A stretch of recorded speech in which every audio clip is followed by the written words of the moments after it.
মুসলিমদের সারা বিশ্বের মুসলিমদের সংখ্যা জাস্টিফাই করে আমরা দেখতে পাই বর্তমান বিশ্বে মুসলিমরা রয়েছে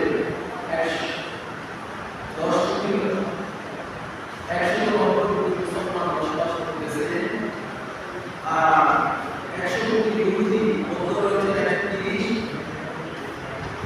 এরপর পর্যায়ক্রমে আমরা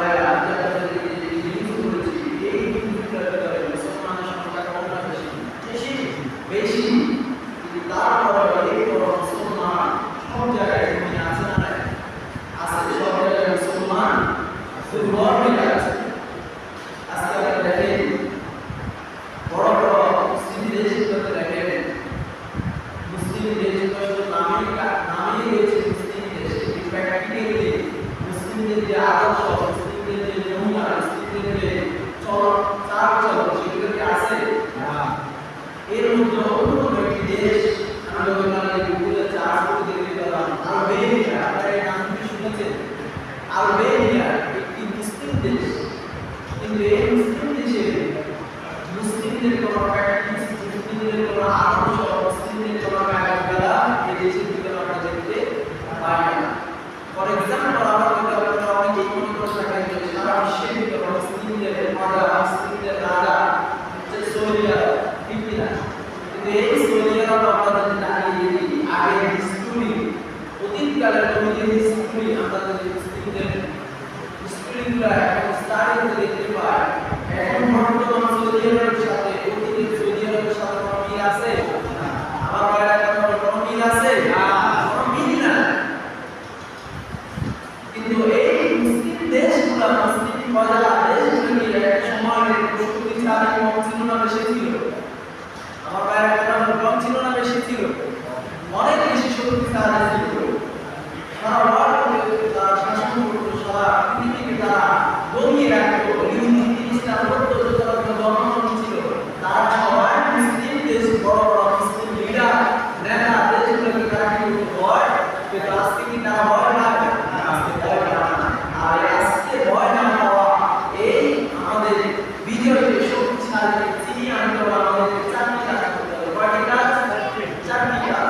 ফর এক্সাম্পল এই চারটি কাজের কথা আমাদের মুসলিমদের লিডার, তাদের লিডার মনে করি তুরস্কের নেতা এরদোগান, তিনিও দেখবেন যখন মুসলিমদের বিজয় নিয়ে বিভিন্ন বক্তব্য দিয়ে থাকেন, লেকচার দিয়ে থাকেন, এই চারটি আইন বলে কয়টি আইন বলে চারটি আইন বলে। এভাবে আমাদের যত বড় বড় লিডার রয়েছে মুসলিমদের, আবার মুসলিমদের অন্যতম জ্ঞানী একজন আলেম ইউসুফ আল-কারদানি, তিনিও চারটি আইন বলে। এভাবে প্রত্যেকটা বড় বড় লিডার চারটি আইন বলে তারা বুঝায় যে নাসরু মিনাল্লাহি ওয়া ফাতহুন করিম, আমাদের বিজয় আসবে একজনের পক্ষ থেকে। উচ্চ আওয়াজ দিয়ে বলেন তিনি কে? আল্লাহ।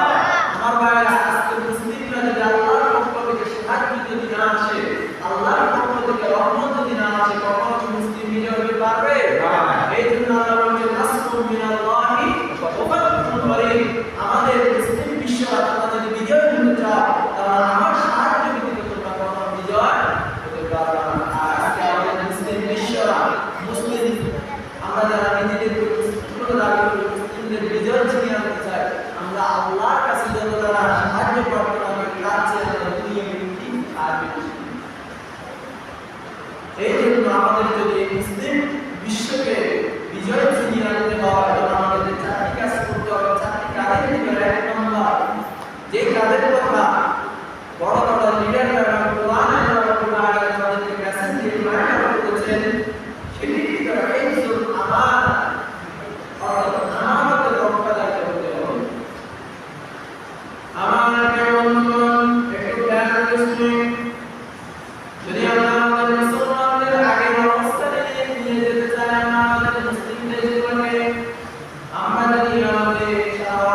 দেন না ফর এক্সাম্পল আল্লাহ রাব্বুল আলামিন আমাকে দেয়া সেখানে প্রতিবের মিম্বর বসিয়েছেন এই মিম্বর আল্লাহর তরফ থেকে আমার কাছে আমানত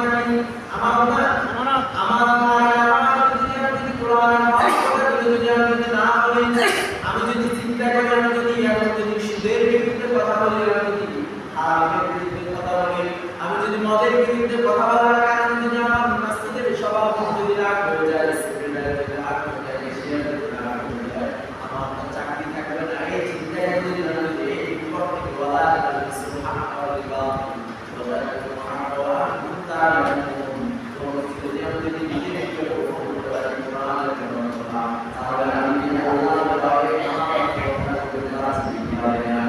আমি কি আমার রক্ষা করতে পারছি না আমি আল্লাহর আমানতকে খেয়াল করে ফেলেছি এরকম আমাদের জীবন প্রতি কাজে আমানত আছে না আছে আল্লাহ তরফ থেকে আল্লাহ রাব্বুল আপনাকে যে দুটি সন্তান দিয়েছে কিংবা তিনটি সন্তান দিয়েছে এই সন্তানগুলোকে আপনি যদি ছোটবেলা থেকে যদি ইসলামিক মাইন্ডে যদি শিক্ষা দিয়ে লালন পালন যদি না করেন যদি তাদের শিক্ষা যদি না করেন তাহলে আপনি আমানতকে খেয়াল করছেন না আমানতকে খেয়াল করছেন না আবার দেখেন আপনি একজন ভাই হিসেবে আপনার বোনের উপর আপনার দায়িত্ব আল্লাহর তরফ থেকে দিয়েছেন কি দেন না দিয়েছেন আপনি ভাই হিসেবে আপনার বোনের ইজ্জতের হেফাজত যদি আপনি যদি না করতে পারেন তাহলে আপনি আমানতের খেয়াল করছেন আবার আপনি একজন স্বামী যেদিন থেকে আপনি আকর হয়ে একজন নারীকে বিবাহ করতে করেছেন আবদ্ধ হওয়ার পর উচ্চারণ করেছেন সেদিন থেকে ওই বাকি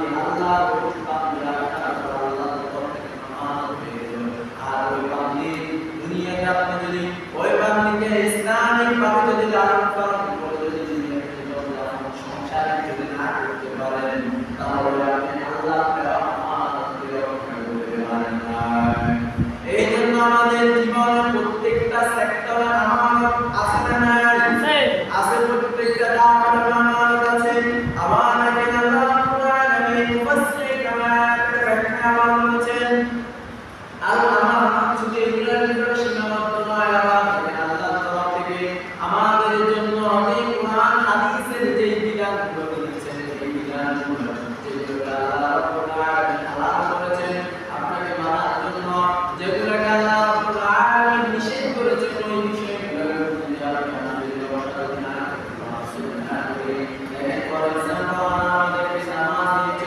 রোজা দিয়েছেন হজ দিয়েছেন যাকাত দিয়েছেন মানুষের সাথে সুন্দর মার্জিত ভাষায় কথা বলার জন্য শক্তি দিয়েছেন আল্লাহ বাচ্চাদের জন্য দিয়েছেন খাওয়ার জন্য নিষেধ করেছেন তিনি কে আল্লাহ আপনার কথা বলা শুধু খাওয়ার জন্য নিষেধ তিনি করেছেন তিনি কে আল্লাহ আপনি মুমিন মুসলিমদের সাথে দেখেন সুদ এমন ভাবে আমরা খাই মুসলিমদের সাথে আমরা দেখতে পাই সুদকে মানুষ কিছুই মনে করে না সুদকে ব্যবসা হিসেবে এখন আমাদের দেশে চলমান আছে না নাই আছে আবার দেখেন মানুষ মিথ্যা কথা বলার জন্য নিষেধ তিনি করেছেন তিনি কে এই বিষয়গুলো যদি আপনারা যদি না মানে তাহলে কার আমানতকে খেয়াল করবেন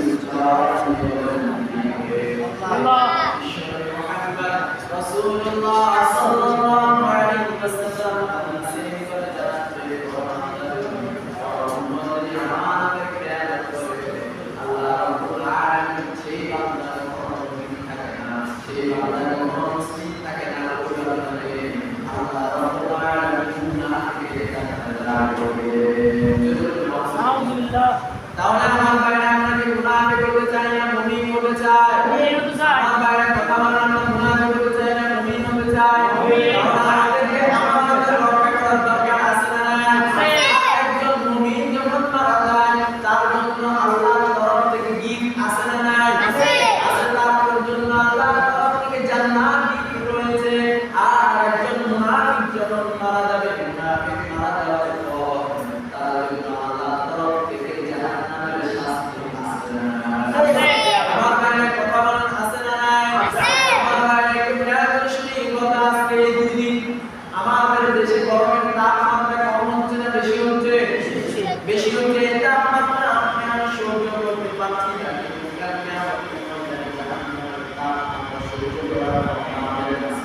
আছে আমার ভাইরা ক্ষমতা আছে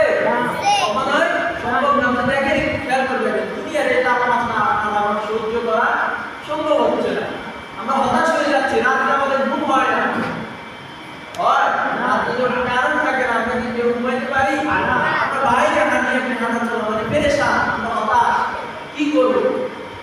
তাহলে দেখেন যে বান্দা আমাদের খেয়াল করলো তাকে আল্লাহ মুনাফিকের কাতারে দাঁড় করাবেন, আর মুনাফিকের জায়গা কি জাহান্নামের উপর হবে না নিচে হবে? আমার বাইরে কথা আপনাকে কথা বুঝেন না? কথা কি বুঝেন? বুঝতে আপনারা আনসার দেন না। আমার জন্য সহজ হবে। তাহলে জাহান্নামে আল্লাহ তাআলা মুনাফিকদেরকে উপর রাখবে না নিচে রাখবে? নিচে রাখবে। আর এই নিচে রাখার কথা এটাকে আমার আপনার বানানোর কথা রাখে আল্লাহ কোরআনে এসেছে। আল্লাহর কোরআন আমার বাইরে রাখেন আল্লাহ কোরআন সূরাতুন নিসা আল্লাহ কোরআন জানাচ্ছেন ইন্নাল মুনাফিকিনা ফি দারকিল আসফালি মিনান নার। একজন যদি কোন মুমিন বান্দা মুসলিম বান্দা যদি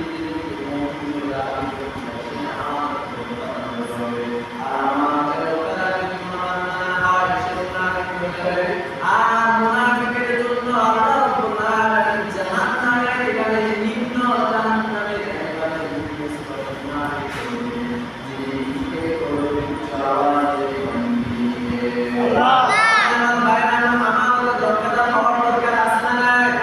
আর আমাদের দরকার যখন আমরা হয়ে যাব প্রত্যেকটা সেক্টর যখন আমাদের মুসলিমদের বিজয় কি দূর হবে না কাছে হবে? আমাদের কথা দূর হবে না কাছে হবে? দেখেন আমাদের সকলের প্রিয় মুহাম্মদ রাসূলুল্লাহ সাল্লাল্লাহু আলাইহি ওয়াসাল্লাম তিনি কেমন আমানত করেছিলেন, তিনি কেমন আমানত করেছিলেন। নবী তার জীবনে ইসলামের দাওয়াত দিচ্ছেন, সাহাবায়ে-কেরামদেরকে নিয়ে যখন তিনি মুক্কা জমিন ইসলামের দাওয়াত দিচ্ছেন, ইসলামের দাওয়াত দেওয়ার সময় তিনি একটা কাফের মুশরিকরা বিভিন্ন রকমের ষড়যন্ত্র বিভিন্ন রকমের করেছে। তখন তিনি কি করলেন? একদল সাহাবীদেরকে তিনি মুক্কায় রেখে আরেকদল সাহাবীদেরকে কিছু সংখ্যক সাহাবীদেরকে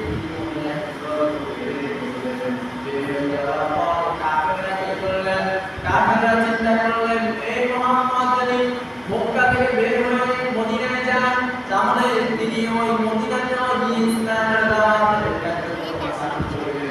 আর ইসলামের দাওয়াত কার্যক্রম যখন তিনি চালু করবে তখন আমাদের ধর্ম মদিনার নাম দিয়ে যাবে, তারা ইসলামকে কবুল করবে।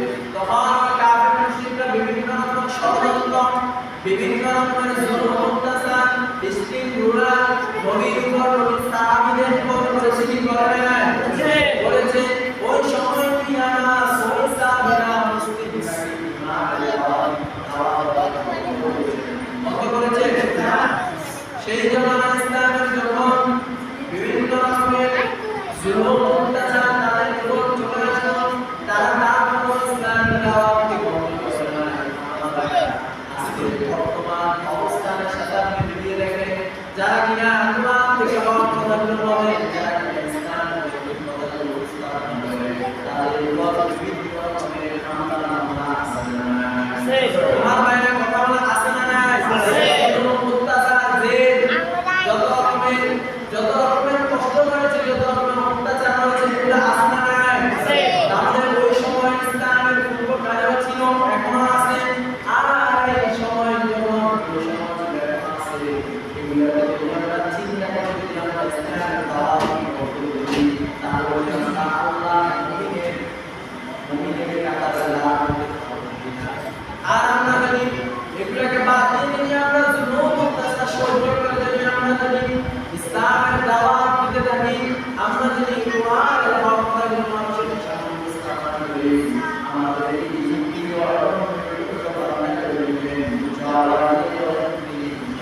আল্লাহ আমার বাইরে দেখেন আমার আসিয়া রাদিয়াল্লাহু তাআলা আনহা, একে তো আপনারা চিনেন। তিনি কি ছিলেন? কে ছিলেন? ফেরাউনের স্ত্রী ছিলেন। তার উপর বিভিন্ন রকমের ফেরাউনের হামলা ছিল না? দেখেন তিনি যখন ইসলামের পথে চলতে লাগলেন, তিনি যখন ইসলামের বিধানগুলো নিজের জীবনে বাস্তবায়ন করতে লাগলেন, তখন ফেরাউন বলে আমি হচ্ছি রাজা, তুমি হচ্ছে রানী, আমি ইসলামকে মানি না, ইসলাম গ্রহণ করি না। ইসলাম গ্রহণ করেছো, তুমি ইসলাম গ্রহণ করতে পারো না, থেকে যখন ত্যাগ করে চলে গেল। যখন ফেরাউন এভাবে বলতে লাগলো ইসলামকে বাদ দিয়ে আমার ধর্মে চলে আসো, আমি যেভাবে বলি তুমি সেভাবে চলবা, এভাবে বলতে বলতে বলতে যখন বলতে লাগলো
মালিক আপনি আমাকে যত রকমের অত্যাচার জুলুম ফেরান করুন না কেন, আমি কিন্তু আপনার এই ধর্ম থেকে বিমুখ হব না, আমি আপনার জান্নাতে যেতে চাই। তখন আছে তুমি জান্নাতে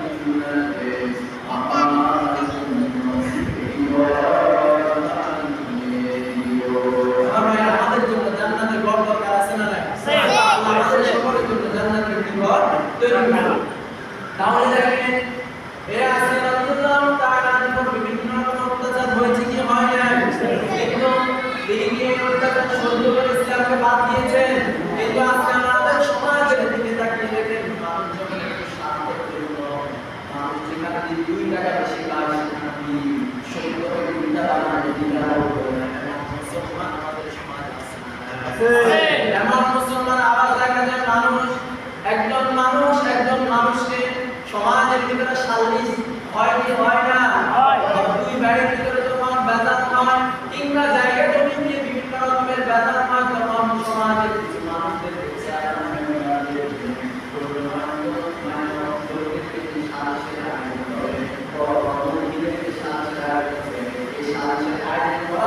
তারা এই লোকটা তাদের উপর একটা আমানত দিতে তারা বিষয়টা সুন্দরভাবে সমাধান করে। আর দেখা যায় যে এই সমাধান করতে গেলে দেখা যায় আমাদের সমাজে কিছু জায়গায় আমরা দেখতে পাই মানুষ যেখানে 2 টাকা বেশি পায় ওই দিকে যার অন্যায় না আমার তার দিকে এগিয়ে দেয়, এরকম আছে না নাই? এরকম পরেও আমরা দেখতে পাই। তাহলে এই মানুষকে আমাদের রক্ষাদার হলো না, আল্লাহর কথা আমাদের রক্ষাদার হলো না।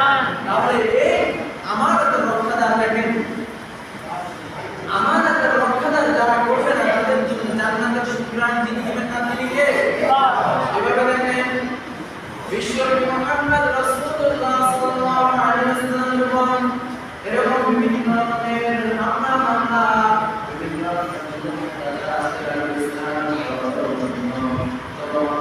শয়তান কাফেররা এরা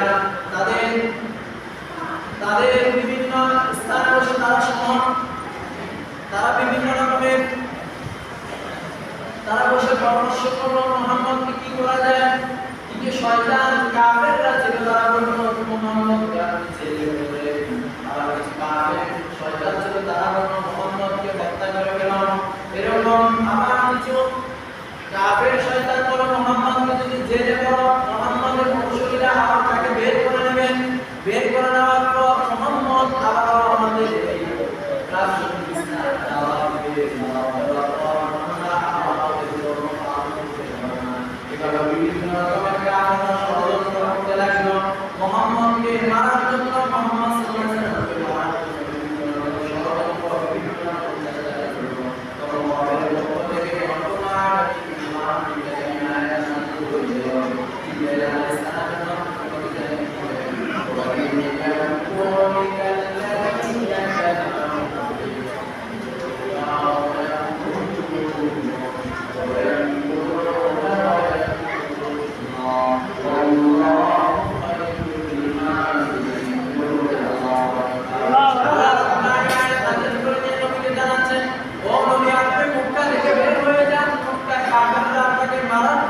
বিভিন্ন ষড়যন্ত্র করতেছে, আর ষড়যন্ত্র হত্যা করার জন্য চেষ্টা করতেছে। আর এই পৃথিবীতে যত হত্যাকারী রয়েছে, যত ষড়যন্ত্রকারী রয়েছে, কেউ আপনার ক্ষতি করতে পারবে না। ষড়যন্ত্রকারী কৌশলকারী একজন চালান আমার একটু খেয়াল করে বলেন তিনি কে? আবার মক্কার কাফেররা যখন এভাবে আল্লাহ বিশ্বনবীর কাছে তাদের জন্য রব্বুল আলামিন আবার বিশ্বনবী মুহাম্মদ রাসূলুল্লাহ সাল্লাল্লাহু আলাইহি ওয়াসাল্লাম জানান দিলেন,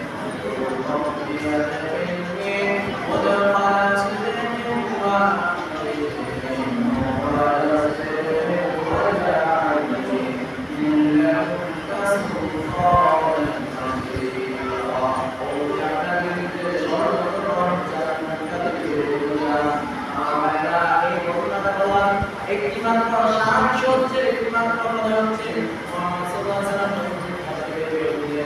তিনি চিন্তা করতে লাগলেন, আজকে দুঃখটা থেকে বের হতে লাগলাম আমার কাছে কাফের মুশরিকদের জীবন আমার রয়েছে, আমার ভাইয়ের দিকে ওই কাফের মুশরিকরা তারা নবীকে নাম দিয়েছে আলামিন বলেছিল না, আলামিন বলে নবীকে জানতো। যখন নবীজি মক্কা থেকে বের হবেন তখন তিনি চিন্তা করতে লাগলেন এই কাফের মুশরিকরা তো আমাকে মারতে আসতেছে, কিন্তু তাদের আমানত তো আমার কাছে রয়ে গেছে। তিনি দেখেন বিশ্বনবী মুহাম্মদ রাসূলুল্লাহ সাল্লাল্লাহু আলাইহি ওয়াসাল্লাম নিজের জীবন বাজি রেখে ওই কাফের মুশরিকদের শত্রুদের আমানত পৌঁছে দেওয়ার জন্য চিন্তা করলেন। আর আজকে আমাদের পৃথিবীতে আমরা বাইরে বাইরে আমানত রক্ষা করি, এর সন্তানের আমানত রক্ষা করি না, আমরা আমাদের বাবাদের আমানত রক্ষা করি না। আর নবী ছিলেন কাফের মুশরিকদের আমানত রক্ষা করবেন। তাহলে নবীর আদর্শের সাথে আমাদের আদর্শের মিল আছে কিনা? কখনোই আর আমরা যদি আমানত রক্ষাকারী যতদিন পর্যন্ত না হবো ততদিন পর্যন্ত আমাদের এই দেশে কখনো বিজয় হতে পারবে না। দেখেন যখন মুমিনদের আমানত বিশ্বনবী মুহাম্মদ রাসূলুল্লাহ সাল্লাল্লাহু আলাইহি ওয়াসাল্লামের কাছে ছিলেন, তিনি চিন্তা করলেন, বলতে লাগলেন এই আমানতগুলো তাদেরকে কিভাবে পৌঁছে দেওয়া যায়। তিনি একজন নেতাকে তিনি এই আমানতগুলো পৌঁছে দেওয়ার জন্য একজন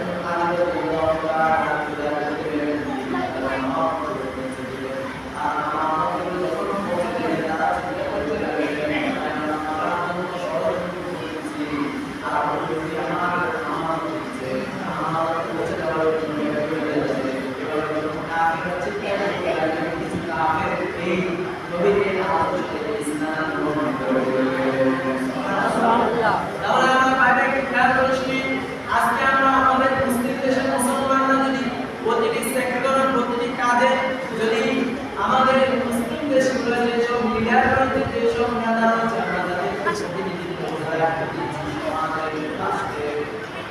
ওই মানুষগুলো যদি প্রত্যেকটা সেক্টর যদি আমার কোনো মানুষের আমার জায়গায় তাহলে আমাদের মুসলিম দেশগুলোর অবস্থা আমার বাইরে কথা বলবো তো কখনোই হতো না। কিন্তু আজকে আমাদের দেশে দেখা যায় আমরা যাদেরকে নেতা বানিয়েছি, যাদেরকে লিডার বানিয়েছি, তারা আমাদের আমানতগুলোকে চিনিয়ে নিয়ে বেগম করা বাড়ি বানা বিভিন্ন সুইস ব্যাংকে বড় বড় লক্ষ লক্ষ কোটি টাকা বানায়, আবার বিভিন্ন দেশে টাকা পাচার করে। আছে না না? কথা আছে না না? আমাদের এই এলাকার মেম্বার চেয়ারম্যান কিংবা জনপ্রতিনিধিত্ব যাদেরকে আমরা বানাই, তারা আমরা কি করি? আমাদের ভোট দিয়ে তাদেরকে জনপ্রতিনিধিত্ব বানাই।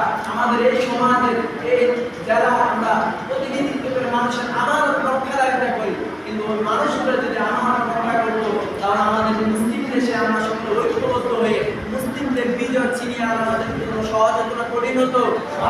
সহজ হয়ে যেত। আর যতদিন পর্যন্ত মানুষ যে সেক্টর থাকে না কেন, আপনি একজন বাবা আপনার সন্তানের যদি আমানত রক্ষা করেন, আপনি একজন ভাই আপনার বোনের আমানত রক্ষা করেন, আপনি একজন মসজিদের ইমাম মসজিদের আমানত রক্ষা করেন, আপনি সমাজের একজন লিডার আপনি সমাজের আমানত রক্ষা করেন, তাহলে আপনাকে যিনি মুমিন বলে, যিনি মুমিনের কথা সাব্যস্ত করবেন তিনি কে? আমার কথা দেখেন আমার ভাইরা, কোরআনুল কারীম আল্লাহ রাব্বুল আলামিন জানাচ্ছেন ওয়াল্লাযীনা হুম লিআমানাতিহিম ওয়া'আহদিহিম রাউন, যতদিন পর্যন্ত তোমরা আমানত রক্ষাকারী হতে পারবে না ততদিন পর্যন্ত মুমিনদের যে গুণ রয়েছে ওই গুণ তোমাদের মাঝে আসবে না। অর্থাৎ আয়াতের ব্যাখ্যা আমরা লিখেছেন যারা আমানত রক্ষাকারী হবে, আমানত রক্ষা করবে, তাদেরকে আল্লাহ রাব্বুল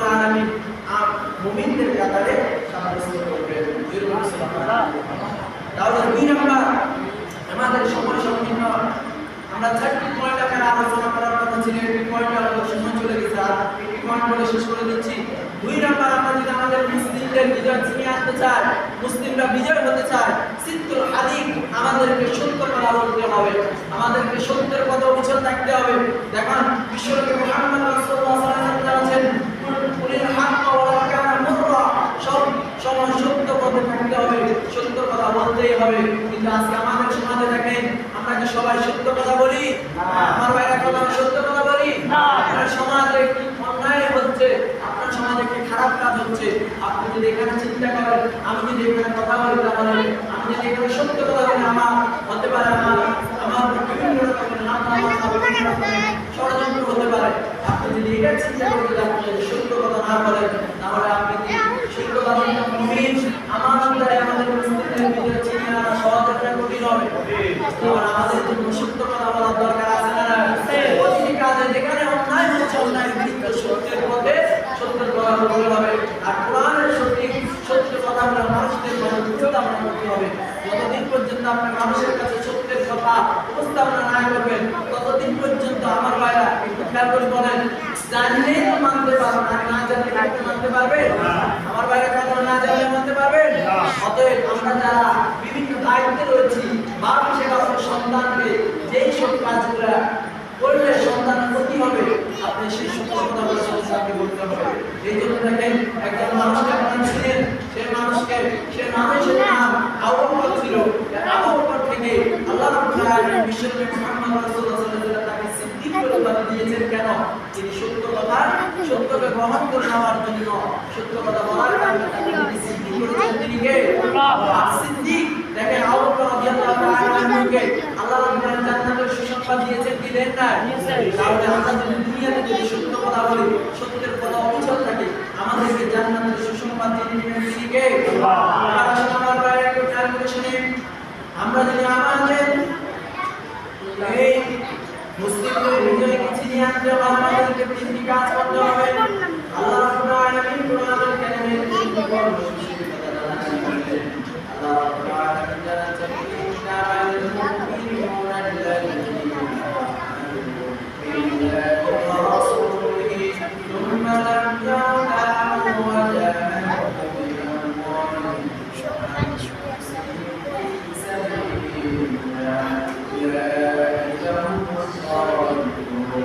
আল্লাহ রাব্বুল আলামিন আয়াতের ভিতরে জানিয়েছেন, যদি তোমরা আমাদের ইসলামের বিজয়কে ছিনিয়ে আনতে চাও, ইসলামকে প্রতিটি জায়গায় শক্তিশালী করতে চাও,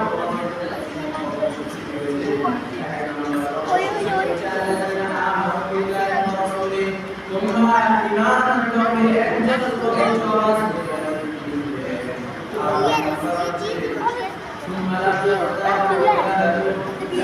ইসলামকে ইসলামের কোন বিষয়ে সন্দেহ পোষণ করা যাবে না। 3 নাম্বার হচ্ছে ওয়াজাহাদু বিআমওয়ালিহিম ওয়া আনফুসিহিম ফি সাবিলিল্লাহ। তোমরা জিহাদ করে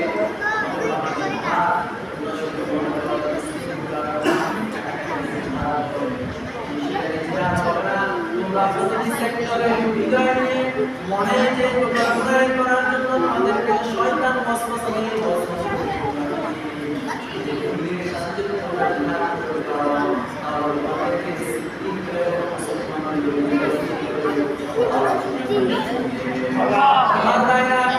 তাহলে আমরা মুসলিমদের বিজয়ের জন্য 4টি পয়েন্ট আগে কথা বলার কথা ছিল, কিন্তু 2টি পয়েন্ট বলেছি। 1 নাম্বার হচ্ছে নামাজ আদায় করতে হবে, 2 নাম্বার সিদ্দুল হাদিক সত্য কথা বলতে হবে। তাহলে আমরা যদি এই দুটি কাজ করি তাহলে আমাদের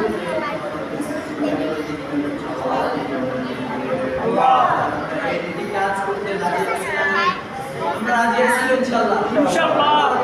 আমাদেরকে এই দুটি কাজ করার যে স্থান থাকে, যার মধ্যে আমার পরবর্তী এসেছে আমার যদি আমরা রক্ষা করতে পারি এবং সত্য কথা আমরা বলবো। যদি এই সত্যি কথা আমার বাপের বিরুদ্ধেও যায় আমরা বলবো, যদি এই সত্যি কথা আমার ছেলের বিরুদ্ধেও যায় তাহলে আমাদেরকে বলতে হবে। আর এই নির্দেশ যা তরফ থেকে এসেছে তিনি কে? আল্লাহ।